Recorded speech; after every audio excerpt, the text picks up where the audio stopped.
Is this thing on? Welcome back to Big Mouth and fancy seeing you here, and you are very welcome, my friends, and especially my enemies. Come in, grab a pew, armchair, sofa, whatever, and let's talk.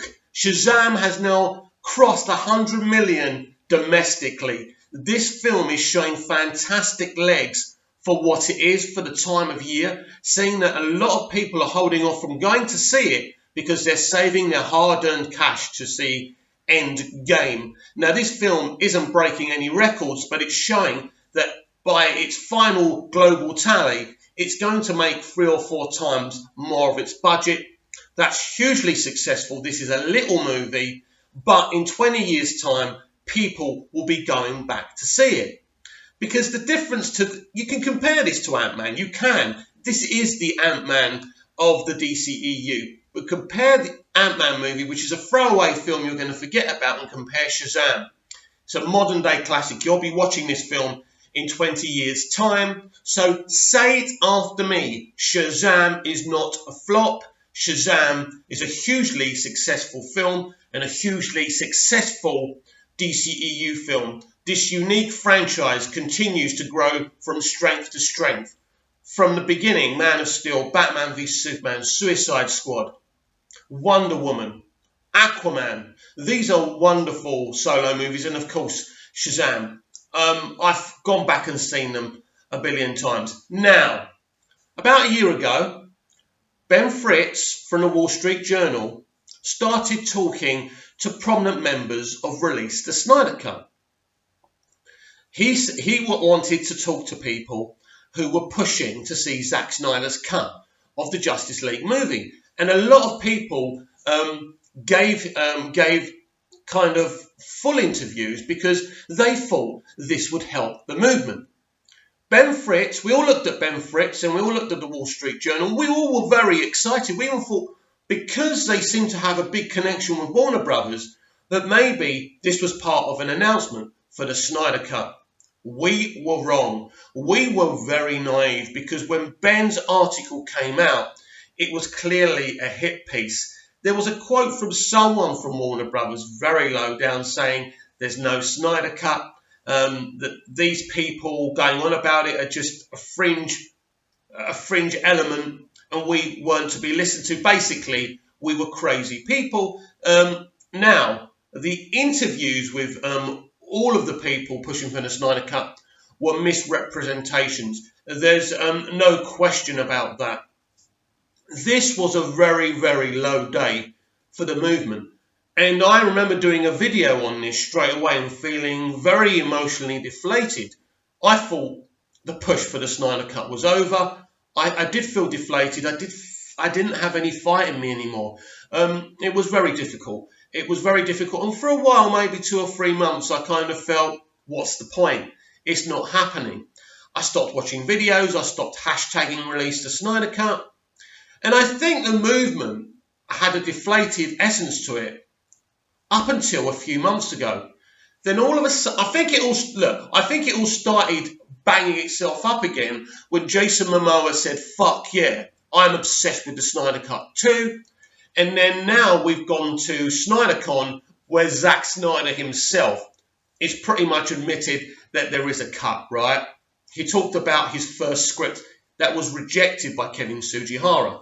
There is a Snyder Cut. The Snyder Cut is real. There can be no more articles. So what can we learn from Ben Fritz in the Wall Street Journal? I think it's very, very important that we keep on pushing for this movement. I know there's a kind of Twitter account. Is it RT Snyder Cut or whatever it is? It's a really good, positive account, and you should all go follow it. But if we are approaching the future to do a high-profile interviews, we've got to think very, very carefully before we do it. Now, we took a calculated risk. Now, I didn't. They didn't speak to me because I wasn't that prominent at the time. But I think we've got to be very, very careful because, of course, we want to be heard. But you know what? We are being heard. We don't need the media. Now, of course, if the Hollywood Reporter appointed kind of came up to us and said, look, we want to interview you, we'd have to think about it very, very carefully. This is a fight. I said it from 2017. It's a long fight. We might have to wait 10, 20 years to see this film. I hope not. I don't think we will. But it's interesting, isn't it, now? Because every time Warner Brothers posts something on Twitter, there's umpteen, release the Snyder Cut. Come on, Warner Brothers, give us the Snyder Cut. These are, these people are seeing these messages all the time. People are ringing up Warner Brothers, Walter Hamada's secretary. And it's interesting the kind of feedback we've been getting. One person said that there could be something announced at San Diego Comic-Con. Now, we've been here before, haven't we? We have. We've got our hopes up so high. It's really important not to trust rumours. I love the tinfoil stuff, I do. And it's exciting and it's great to hear. But ultimately, don't stop fighting. Don't stop hashtagging.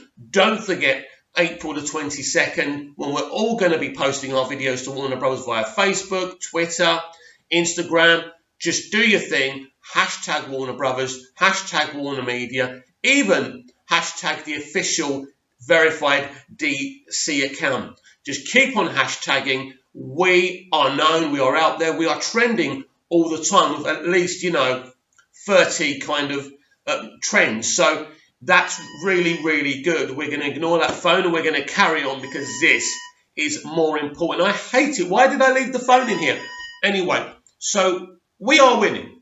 We are winning. Let me tell you why. The first fall in this house of cards was the removal of Kevin Sugihara, the person to blame for the theatrical edition of Batman v Superman, the person to blame for the theatrical edition of Suicide Squad. And Warner Brothers higher up decided to release those Ultimate Editions. He has gone now. We did that. Forget about all these accusations of him giving a woman a job because she slept with him. Forget that.